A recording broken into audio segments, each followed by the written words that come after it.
warning. The Warriors, we are all about truth, as all of you know, reality, facts, no matter how tough the subject is to hear. Our goal is always education, prevention, intervention about human rights crimes, the landscape in America. Well, Bryan McClain joins us today. And a lot of you out there call him Hesher. I always call him Bryan. I like him as my Bryan. So that's what I'm calling him today. Let me tell you a little bit about Bryan. Bryan is a very well-known media host, broadcaster, and producer. As the founder and host of Alternate Current Radio's flagship program, Boiler Room, love that, he has cultivated a dedicated audience by delivering insightful commentary on politics, culture, and technology. And I had the utmost pleasure of working with Bryan on today's News Talk TNT Radio, where he was tops on the platform. By far, I'm just going to say it, Bryan, best host, best everything on Oh, that that's sweet. entire. No, it's the truth. Best dedicated, just newest stuff. Great way of, I was always throwing the papers around. I was trying to get it all together, study up for 10 hours a day. Bryan, you always had it down. You were the best, a great partner with that. And I want to say Bryan delivers in real time, analysis and engages a global, not only in America, a global audience. And if this isn't enough, he has so many credits, Bryan. He is the producer of the highly acclaimed Sunday Wire program, known for its in-depth and thought-provoking discussions. The website, everybody, not now, when we're all done, and everything will be in the body of the video, alternatecurrentradio.com. Let's jump right in. Bryan Hesher McClain, welcome back to the Warriors. Hey, it is so great to see you and so back to be in my Warriors seat here with you, Lynn. My goodness, thank you for that wonderful introduction. We had so many great colleagues at TNT, and it just goes to show, so many of us are still out here doing what we do, no matter what, using our own platforms and visiting other people's platforms. So, I just have so much gratitude for all the wonderful people I met and all the wonderful broadcasts we did. Lynn, I got to tell you, I went through and I archived every single episode that we ever did together, every episode and appearance I ever did on TNT. I have a folder that is over 9,000 hours of microphone and video time, and all of our stuff I have archived. So just so you know, all that wonderful work is here on my hard drive if you want a copy. Interesting. I love that. I forgot to even ask you that question, because we had some really great guests. Okay, before we get into that, I want to ask you one thing. Let's start with this. Okay. I don't even know where to start with you, but one word, 2025, one word, how would you describe it? Hopeful. I hate to use an Obamian term, but I'm going to switch it. I'm going to go with grateful. I'm grateful that we are in a completely different zeitgeist than we were just weeks ago, months ago, perhaps. I'm always someone who's a skeptic of government, no matter who's in charge of it. I think that's my job as an American citizen, and I'm someone that is very skeptical and keen about looking forward, because we're entering a new age where technology is going to be such a massive paradigm shift, and I think a lot of us are not understanding what that's going to look like. So I spend a lot of time on that, and that just means I have to be ever vigilant, no matter who's in charge. But Lynn, I got to tell you, I feel so good and so grateful for the zeitgeist change, because I see that, we have a president that speaks in full sentences, will go places when things happen, and speak to people. Our government has not spoken to anyone in the Russian government in over 4 years. And that has led to a very scary, dismal geopolitical situation. And now there's people that are willing to actually pick up a phone or get on a plane and meet face to face. And, regardless of how skeptical we are about politicians and globalism and the, machinations that we only get hints of, the fact that conversations are happening, and that when a disaster happens, we have a president who will go out there and sit next to an insane leftist like Karen Bass, and say, what? No. What do you mean 18 months? What do you mean a week? This guy right here has a dumpster. He's willing to go get his property cleaned up tonight and start rebuilding tomorrow. A week sounds like a long time. You know what I mean? There's so many things. And the J6ers, I'm getting ahead of myself. The J6ers have all been pardoned. So many things that we spent so long talking about and describing and speaking with people who had experienced it, have many campaign promises have been kept, and movement has been swift. And I've seen a lot of things that I'm really grateful for. And the mindset of people saying, okay, now I can breathe and I can say, hey, I didn't approve of all this woke stuff going on. I didn't ask for this cultural warfare. And normal people are allowed to say it now. And that makes me feel pretty grateful. And on top of that, Bryan, I saw a teenager a couple of days ago, right here, the streets of New York City, the tough streets, about 15, I want to say, proudly wearing his Make America Great Again hat. But I maintain, I'm just going to say this. I want to say, America's always great. Let's make it greater kind of thing. I have so many things. I spoke to our colleague, Cece Woods, boots on the ground out in LA last week about the fires. And she really gave a great firsthand tutorial. She's an investigative reporter, as you know, of all that's going on there. And my hope is, I want to ask you about this. And our great president, traveled there with his wife, Melania Trump. I thought that was a very strong visual. They're Yeah. going as a team together. I like that. That do you think finally, because I'm in California fairly frequently, there are a lot of, I don't like labels, but Republicans, conservatives, common sense people.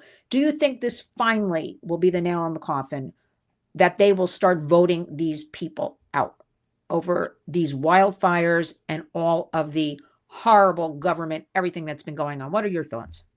It could be. It's a gradual process in California. If it is heading in that direction, this certainly shoved it in that direction. I mean, good luck getting any of those Hollywood people that live in the Pacific Palisades to come out and stump for you again, Gavin Newsom. Good luck with that. Right. People are hopefully taking a very non-political, analytical look at things like forestry management, water management, environmental policies to do with animals, weighing that against how the people are affected by said policies. Corporate boards are having to change their structures.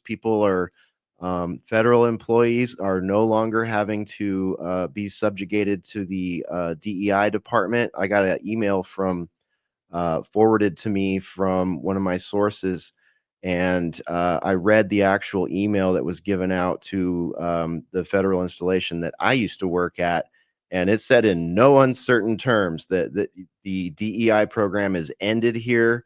It's a pretty interesting. I'll send it to you later, but I mean, it's very, Interesting. very clear. So seeing that all go away, because that was, you and I've talked about this a lot. That Yes. that whole DEI program was like a communist struggle session for employees. It got to the point I would hear from people in the corporate industry that it used to be you would just be clicking through a quiz and a test saying, yeah, I'm not going to do sexual harassment. Boom, did that one this year. Everybody's seen the company policies. Then you get the DEI one and it's like all this stuff, and that they'll literally put people at a table and ask them questions and try to figure out what their politic is and where they're at with DEI concepts. And many people felt like their jobs were in the balance if they didn't agree to the woke mob talking points.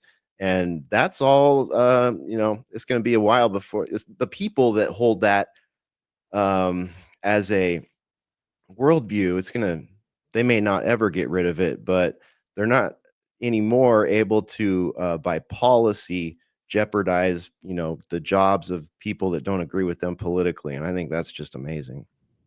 Yeah, I mean, weaponize. I mean, we did speak about it so much. Now, oh, see, I could do a whole show on that Yeah. for an hour or two.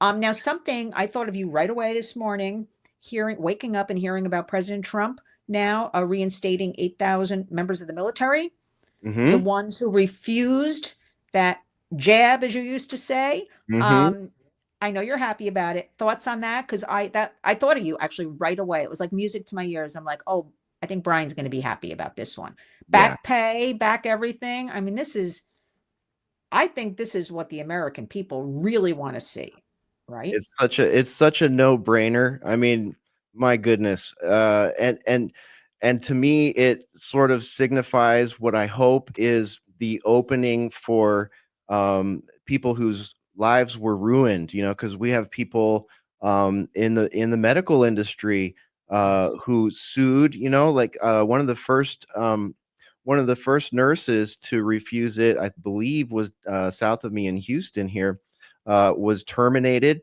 and she sued the hospital for wrongful termination and was stuck in litigation for 3 years. Mhm. And the decision just came out, and she lost, and she has to pay like $187,000 for the lawyer fees for the hospital now.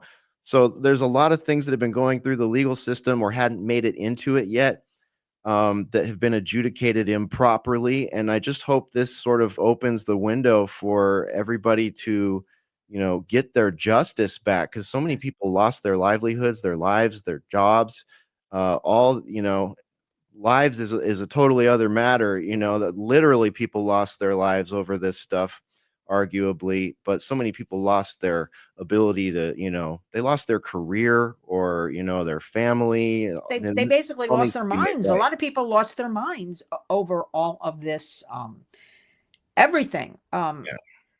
Let me ask you about, well, remember, we're only in week 2 of the Trump administration.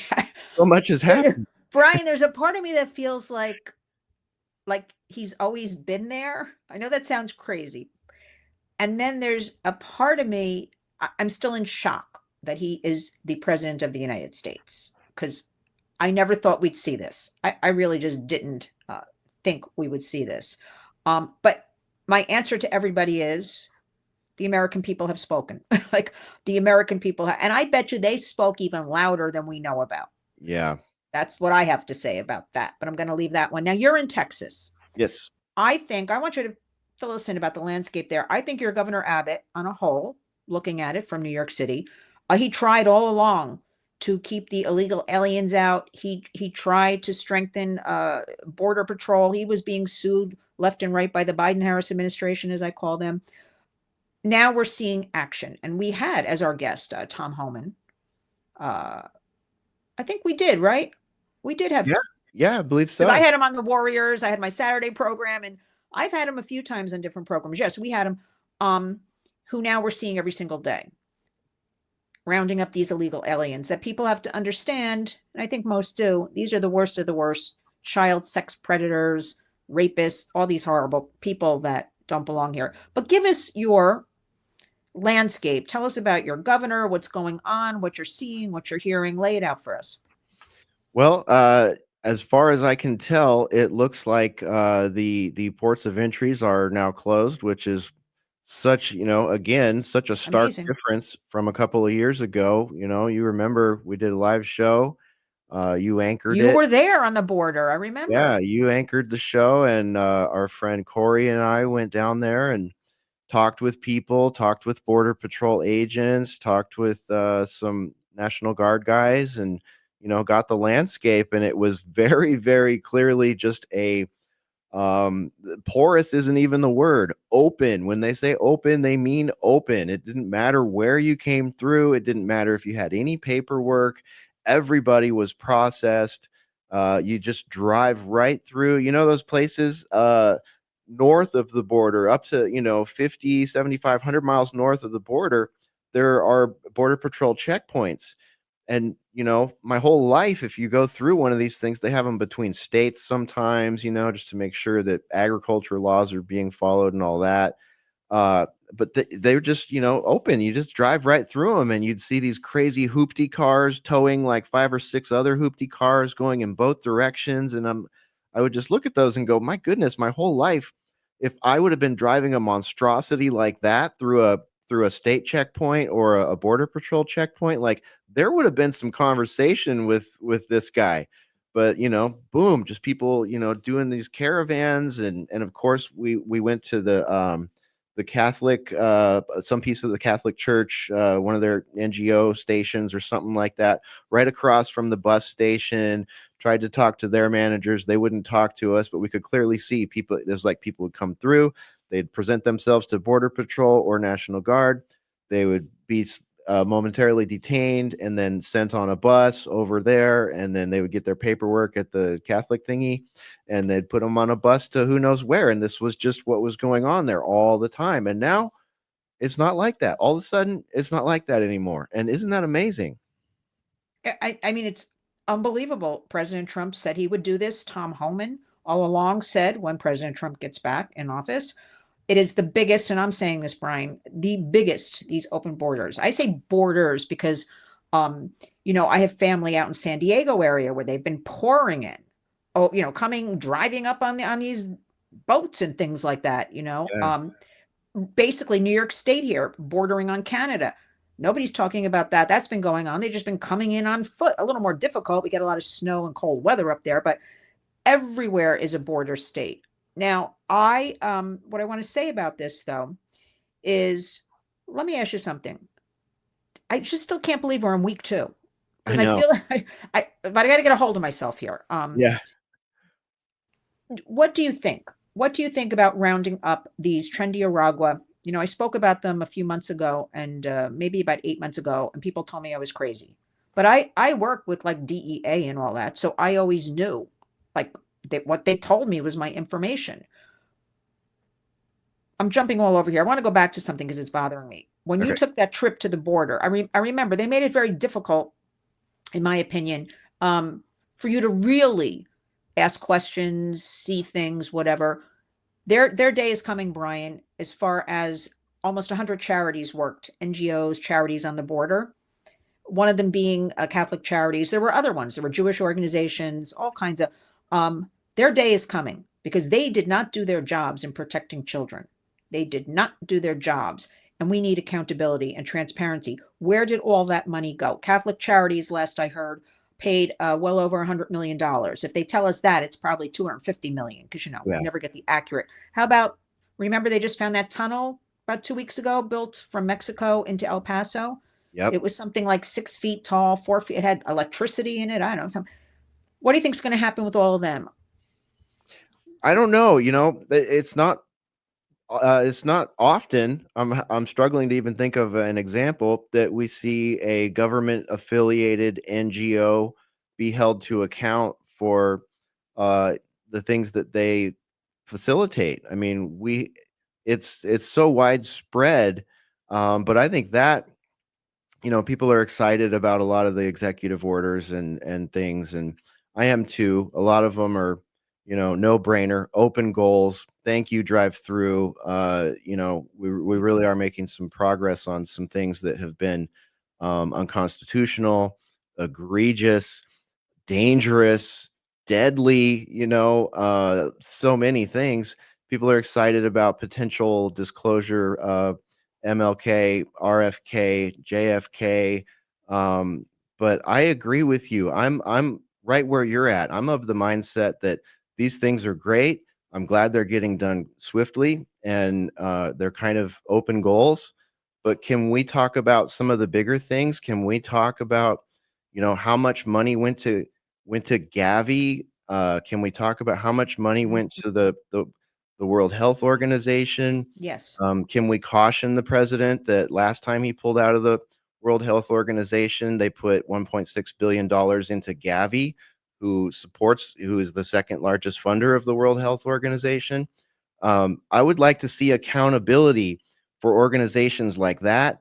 I would like to see disclosure of the emails and or at least the white papers and agreements and memorandums between some of these NGOs and other global NGOs like the World Health Organization, because those are not people we elected.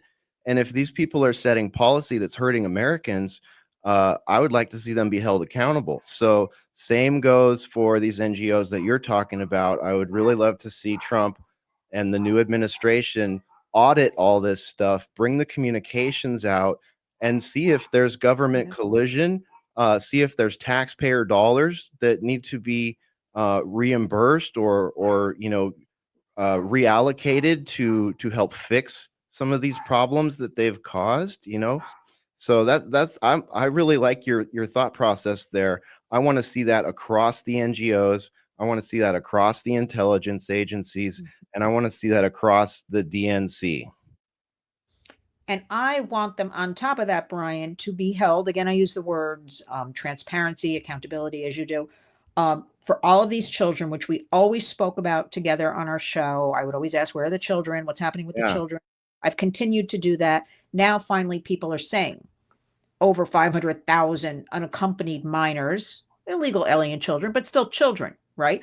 That those NGOs, a lot of them had the responsibility of placing with well vetted sponsors.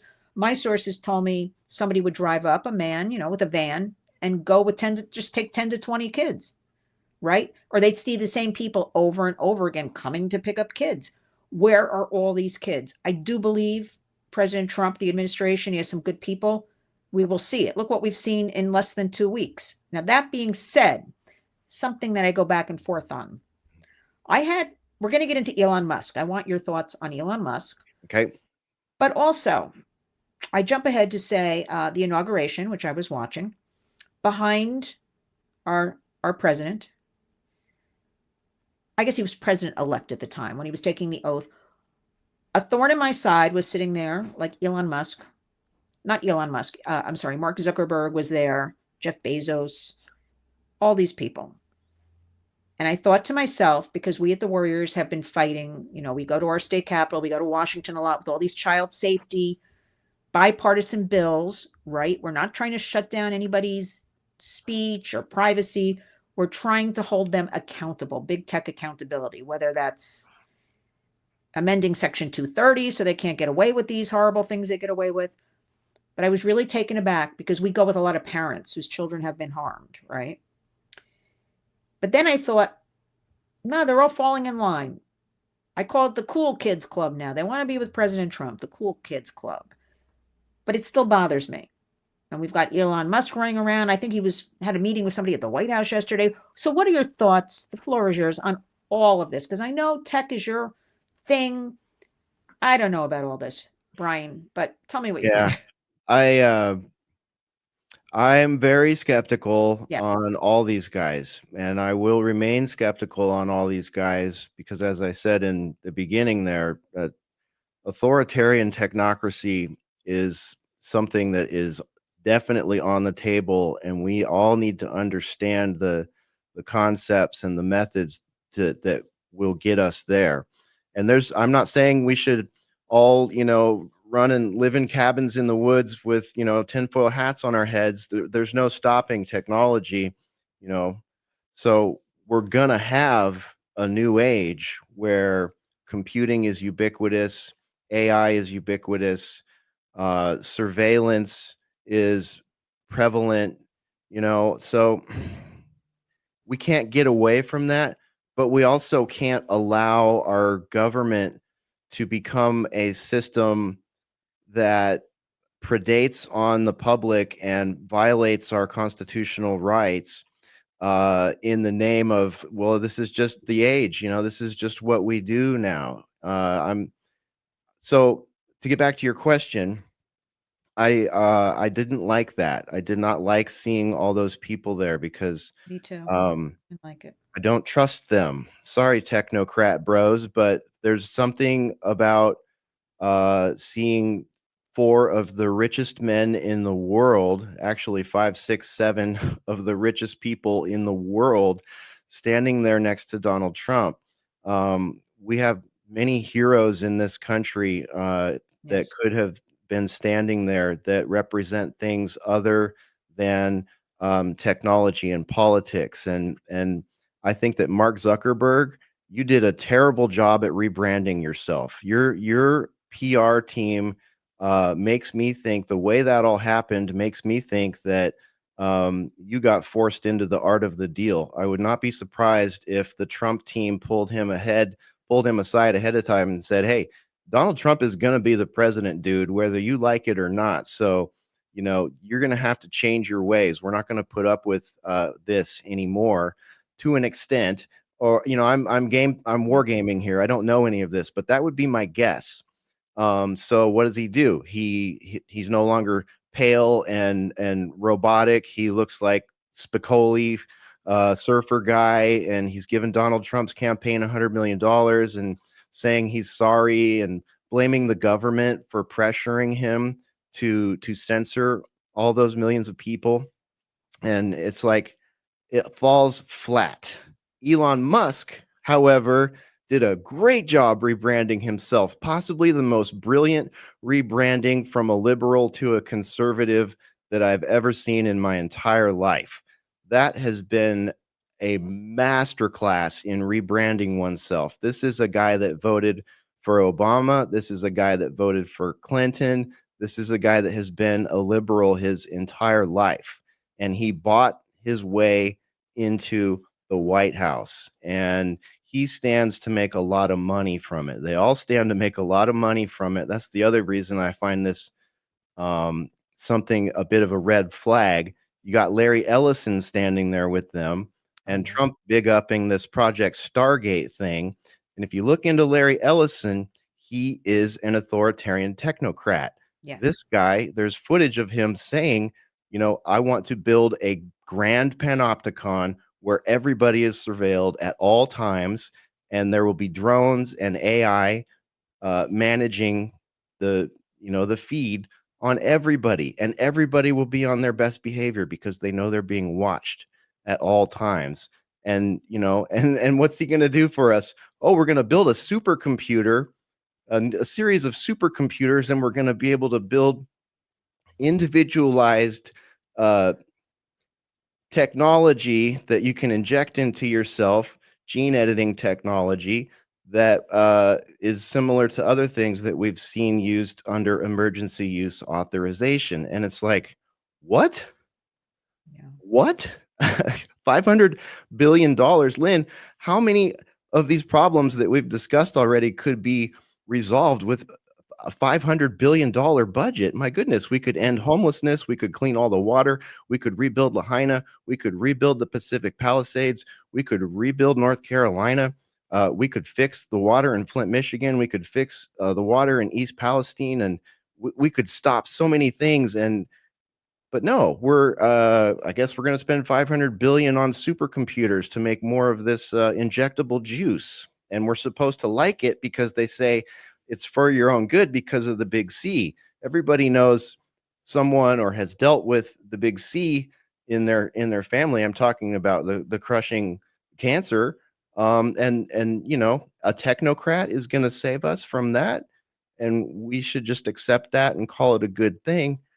I think it's our job as Americans on either political side or neither political side to reject that idea, or at least ask why. What does that actually mean? I'm right there with you. When I saw that press conference the other day with Larry Ellison, actually, our colleague Cece Woods pointed out to me when I was asking her about the fires, and she was pointing out Malibu. He is right in there looking for the land grab of all these homes burned out. So that, and I said to her, "Well, what do you think he's going to do with it? Like what?" She's like, "Well, I don't know. Build a hotel? Just we don't know. What about these 15-minute cities? I don't hear a lot of chat about that. That's Yeah, another program. That's another program, but that's that whole area. Pacific Palisades is beautiful. I know 4 people who lost homes. One in Pacific Palisades lost her beautiful business that she's had for 25 years. oh I'm no. very concerned, though, Bryan, Altadena. Those are really a lot of working class people living paycheck to paycheck kind of thing. So, although I loved President Trump going to Pacific Palisades, and I know it's security and it's very hard to organize all of these trips, I wish he would have also gone to Altadena as well to Yeah. show. So, look, I know he likes money, he likes power. It's fine, Bryan, because when I think of that alternative, Yeah, I can't even go there because that it was so horrible me what the too. American people. But I do feel, for a Mark Zuckerberg all of a sudden to be standing there. And by the way, Congress could not bring their spouses into that, but these people were allowed to bring their spouses or their girlfriends or fiancés. So I didn't like that, number one. Some of But for whom them to didn't be, behave very well either.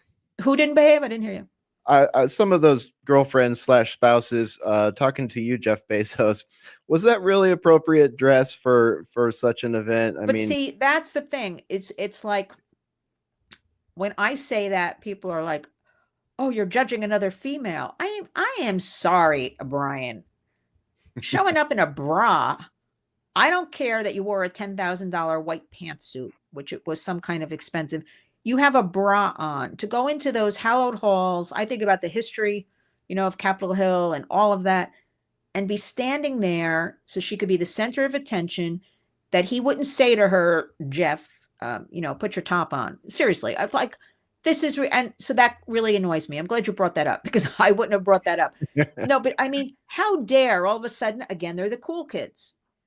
She is no role model. I'm sorry, that woman for other women and our girls and young women. And that just reminded me, tomorrow the Warriors is part of a teen safety summit here in New York and New Jersey. And we have about 220. It's middle and high school girls. excellent. Excellent, Bryan. But when I went to put another posting on Facebook/Instagram today, they sent me an email, a notification that I violated community standards because I'm promoting, because I was like calling all warriors, there's still time to join us, that I am violating community standards. And I'm just saying, join us. It's about education, empowerment, engagement of our girls and young women with the link to the event. And I find it so offensive. My stuff is so milk toast. You know what I mean? It's not, if I could be the real evil person, Bryan, I am Oh yeah, underneath. sure. I would just, you'd be even shocked. What my mind actually thinks. But I'm very mindful running a nonprofit. I want to be correct about it. I could not believe, obviously I put in for a review, that they're telling me I violate community standards. And we have DEA coming, we have FBI coming, we have the local sheriffs coming for New York. And so their Homeland Security's coming. It's a very well organized, legitimate, and I'm violating. So to see Mark Zuckerberg standing there like that really disgusts me. And getting back to that Larry Ellison talking about the big C, as you call it, and I heard that vaccine word again. I'm like, mistake. Yeah. The American public didn't want to hear this. I don't yet. I bet you, Bryan, if this is developed, and it will be, or it's already available, we just haven't heard about it, or it hasn't been Yeah, most unleashed on likely. us yet, right? I bet people will be lined up to get this vaccine. Yeah, I'm sure whatever the plan is for the marketing campaign, we know what the marketing campaign for the last emergency use authorization was, and that amounted to a marketing campaign of fear, just 24/7 fear and death tickers and all this stuff. And coercion, fear and coercion. Coercion, you couldn't go to your job. Your Yeah. livelihood was taken away. You couldn't go in a store. Well, this is in New York. You couldn't they at one point you had to show like cards to get in places. Mhm. Proof of, I mean, and there's still, Bryan, in New York City, this past winter season, they've been having commercials on TV about getting the shot and all that. Like, get up to date with, all this. Ridiculous. I don't think but there's a part of me, the American people have spoken in this election. I don't, it's not going to be so easy this time. Not Yeah. going to be so easy. Tell us about Section 230. What do you think of it? Before I do that, I want to make one more Oh, comment yes, of about course. Larry Ellison. Larry Ellison, according to depends if you look at like Forbes or Bloomberg, but he's like somewhere between the second and the fourth richest man. Yes. 280, somewhere between 184 billion and 260 billion or something like that. And he owns the island of Lanai, which is Yes, he he owns does. 98% of the island of Lanai, which is the one right next to Maui, closest to Lahaina. And we see how that land has been treated and how those people have been treated in the wake of whatever happened there. So, what you and Cece discussed, I flagged that up when I was watching also and said, oh my gosh, this guy's in the vicinity of both these places. He's a proponent of smart cities and supercomputers and all this stuff. And some of these mayors and council people have talked about, not letting people rebuild it the way that it was, and that it has to come back a quote unquote smart city. Who do you think's going to fund that? Who do you think's going to be, Larry Ellison is right up there at the top of the list on that right now, or at least something he's affiliated with. So, you just can't take these techno bro guys. I guess that's the term that's kind of going around, but I call them the technocrat bros, because they have been saying for their entire careers that that is what they want, a world run by computers, AI, digital currency, all this stuff. And we had a great conversation on Patrick Henningson's X account the other night. We did an X space on Saturday night, and we had some financial experts in there with us. A gentleman named Simon broke down the way that cryptocurrency and meme coins and what they call, what coins are being pumped and dumped and created right now. And there's a whole financial layer to this that is complicated, but I would recommend going back and listening to that space, because we talked about how it fits into the geopolitics and the national debt and a potential shift into digital currencies, which, by the way, may be unavoidable because our financial system is doomed to crash at some point. So a lot of people are speculating that right now the groundwork for that secondary system is being set up, either to have a planned shift to that, or to react to a market push into that via financial meltdown. So that's all very interesting, and you bet your bottom dollar that CEOs and technocrat bros and politicians and Fortune 100s, and those people, they are setting themselves up to survive that shift over and to be the ones that benefit from it, and to be the saviors for us when, maybe hopefully not in our lifetimes, but could be tomorrow, we wake up and there's no more fiat. And it's like, well, what do we do now? How do I get what was in my account? Oh, very easy, sir or ma'am. You just download this new digital ID app from X.com, and you download a crypto wallet from X.com, and you put all your biometric data in, and you clicked accept to the AI that's going to monitor your financial transactions, and you'll have your money back or something equivalent to it. I mean, you can just see how easily we get nudged into that by situations that could be organic or could be contrived. And the thing is, you alluded to it, there's really nothing we can do about all this except, I guess, be aware of it. It's happening, right? Again, I feel like I liked what you said earlier about, I think all these bros you're talking about, I just thought there were no women involved in that, Yeah. standing behind him. I just remembered that, except the one in her lace bra, but she's still a fiance as far as we know. But anyway, that's interesting. But as I digress, but I think they had advance notice about a lot of these things that you're talking about. It's already in the works. It's being done, has been done. Again, hasn't been unleashed on us, because it's so suspicious to me that all these tech people, and I'm not even like you're a real tech person. I'm not like that. I'm just a student, a warrior, of things going on around us. Very concerning for children, though, who have grown up in this bubble, right? We've got the youth mental health crisis. They're watching and hearing all of this. We don't talk enough about that. People will say to me, parents, they don't hear me say this. I'm like, are you kidding? Kids have access to 4 devices. They're like hearing and seeing, you be the leader and tell them about these things, because they're hearing it, as we used to say, on the playground, but they're hearing it on their phones and laptops and Chromebooks. Yeah. Oh gee, I want to do another segment with you just about all of that, with Good. Yeah. the tech and the money, and really understand it, because I don't even pretend to have a full 100% handle on that. I'm like 97, like 97%, but I know how your mind works, Bryan. And I know, but I know it goes further than mine goes with that subject. So I really want to be able to educate our warriors out there just be aware. This is happening. Be on the lookout. Whatever we can do with that information. Fill us in. What's next for you with alternate current radio? What's happening? Well, we're focusing on our website right now and our production schedule. So those are kind of our primary directives. We're definitely spread pretty thin right now. Ruckus, myself, and Spore, all of whom can be found in our show Boiler Room. Love Which Spore. I mean, I love both of you too, but yeah, I yes, love Spore. Well, tell us though how the public can help, because here's the thing, Bryan. We are the media, for lack of a better word. I think the American public certainly, and you also have a global audience.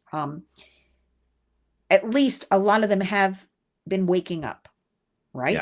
Again, I go back to for America, American people have spoken with the election. We are the media. You are the media.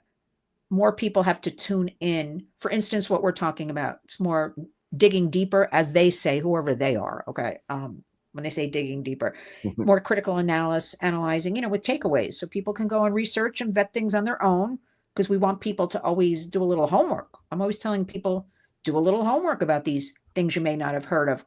Turn off the mainstream media, but if you're going to watch it, well, yeah. I usually tell them to turn it off.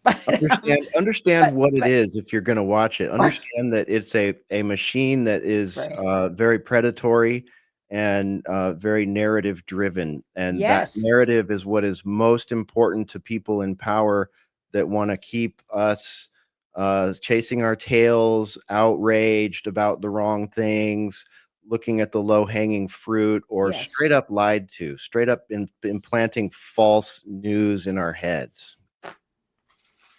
We're done with them. Tell us how the public can help. Obviously, we want everybody to go to Yeah. alternate current radio.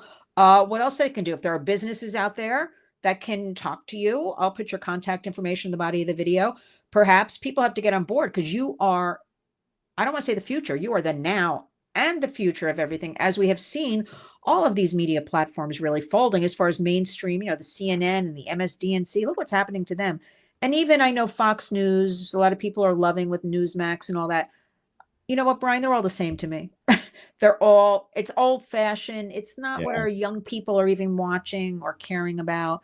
They're fighting to remain relevant. But tell us a little bit more about the public. You're open to discussions with people, and they should subscribe and sign up, and what else? Absolutely. Yeah, I'll rattle some stuff off, but just know that there's links to all of it on our website, alternatecurrentradio.com. We're in a new media environment Yeah. now, Lynn, and it's kind of been here for a while, but now the mainstream has admitted it, and that is something I'm very pleased about. And Me. I want to, thank you, all my other colleagues, all my friends at Alternate Current Radio, and the people that have been watching and listening to us for over 10 years or longer in many cases. So, you know, we've had a massive set of hard times, challenges, blows over the last, 8 years or so. With the culture wars being what they have, the media wars being what they have, the social media, wars of outrage and pleasure and horror and fun and all that stuff. But we're in a new Why are you era bringing now. all that up? Well, because we're It's in a new so. era I'm now, joking. and I'm joking. But no, go yeah, of ahead. I'm course. sorry. I'm interrupting you. Go ahead. I feel like it's such a W for the public that we can, in many cases, look across the board, look across the dinner table, look across the boardroom table, look at our social media, and feel like, yeah, mass media cartels have been exposed as exactly that. They're mass media cartels run by governments, bankers, international interests, global interests, full of psychological operations, full of propaganda, full of brainwashing, full of disgusting corporatism, full of disgusting culture warfare that's just so predatory and has divided us all so much. And people are now looking and thirsting for the kind of content that you and I love to make, which is, honest, longer form, open conversations that are, off the cuff. We're having a real conversation here. We're not, you didn't just give me 3 minutes to, drop 3 talking points about something. We are able to get deep on whatever we want. And we need to really understand, I think, that that's something to hold on to. And to hold on to something like that, you can't just say we won and all podcasts are great and all Twitter accounts are great and believable. You really have to still be careful. And people like Lynn Shaw here, all my colleagues and myself, we all strive to use good analysis, honest analysis and assessment. We all work so hard to understand the context of where we're at. We're all looking to call balls and strikes, no matter who's in power. We're not um, sycophantic, identity politic people. We're willing to pump the brakes and look at things analytically. And that is something of value. And when you've got people out there on giant podcasts only doing, uh, who don't have that, who don't have a good background in journalism, who don't have a good background in political analysis, geopolitics, bad messages can be spread.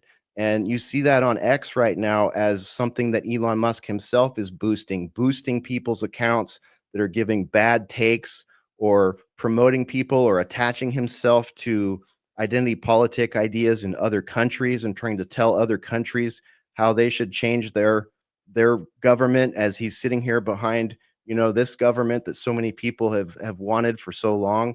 It's so we need your support. And, if you subscribe to us, if you share, you can now share conversations like this and not worry that you're going to lose your job or get canceled or stuff. So please indulge in that. Please share, follow us on social medias. We're on all of them and they don't treat us well. They don't treat us well. Elon Musk doesn't like it that people like us will ask these hard questions, and we don't get reposted by Elon. He'll repost someone's fake news about Tommy Robinson or something like that, or about German politics with his little, 12-year-old style, like crap takes on something, his little one-liners. But you've got real people out here who have dedicated, sacrificed and dedicated big pieces of their lives to understanding our current events and the big picture. So, just by means of sharing us, and we're obviously over here, we're viewer and listener supported. So I've got all support links if anyone wants to, buy us a coffee or, whatever, like there's links for all that. But the environment has changed so much. It's really difficult to figure out the best way to monetize things when, we're all shadow banned for some reason still in the capital of free speech here. Maybe that will be fixed at some point. Maybe whatever it is, we just appreciate the support. And I'd love to see all of you warriors out there for Boiler Room broadcasts. They're spicy, they're fun. They can be weird and wacky and very serious. It just kind of depends what happens. It's a roundtable discussion. So yeah, join us over there. Follow us on Rumble. We are Boiler Room on Rumble, Alternate Current Radio on YouTube, Daily Ruckus. Our friend Ruckus has a show over there at ACR. Patrick Henningsen does the Sunday Wire over there. Ruckus and I have been doing a lot with him on that show. So follow us over there. And if you want to support, go to the website. We got a support link.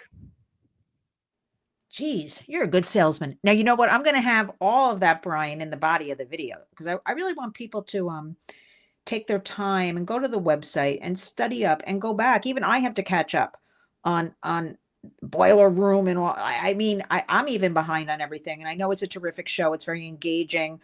You can laugh, you can cry, you can have everything in between, right? It's truly a round table. I want to say one thing before I let you go. I want everybody, and Bryan, tell me if you agree with me on this. Things may seem good now, and they indeed are, because as I have said to you, the alternative, it was too shocking and horrible. I can't even think about it. Yeah. But we must remain vigilant for the next 4 years. I truly believe, Bryan, this is the most important time in American history, at least during my lifetime, to remain vigilant, because I'm already about what's going to happen in 4 years after President Trump leaves, right? So we must all 24/7, 365 keep up. Our hashtag at the Warriors is community creates change. You're doing that. I'm doing that. Many of our colleagues and others we know are doing it. And this is the place to be. So we wish you nothing but luck. Again, I'll have all the body information in the body of the video. I want everybody to follow Bryan. I'm very serious about that because you just heard us. And these are the things you need to know about and you need to discuss with family members and also your friends and get the conversation going to really create the change. Don't wait for anybody to do it for you. Do it yourself. We want everybody to step up. Bryan, I want to thank you for taking the time today. I do want to speak to you again. We're going to schedule because I want it to be all about tech and all that crypto, whatever going on. I have to have a better understanding of that. And the public does as well. And the public also needs, I want to talk to you. We didn't touch upon AI because they really don't understand. It's here, again, not unleashed fully.